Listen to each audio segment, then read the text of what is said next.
আসসালামু আলাইকুম guys. Poppy কুকিংয়ে সবাইকে স্বাগত। আমি হচ্ছে ভাবছি নতুন একটা রেসিপি নিয়ে শাপলা দিয়ে পুঁটি ইলিশ। বছরের প্রথম এইবার শাপলা ইলিশ রান্না করতেছি, কেমন হবে জানি না।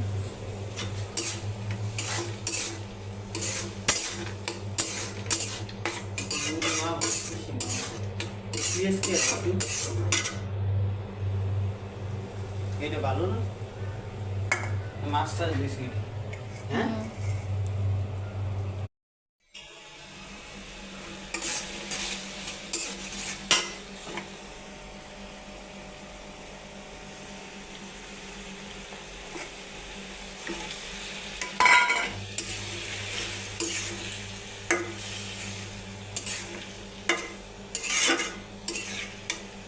এর মধ্যে মাছ খাবো কিসের জন্য?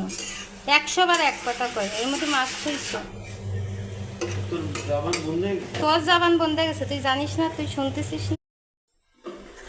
তোমার তো খেদার লাগবেই, তুমি তো সারা জীবনে এরকম।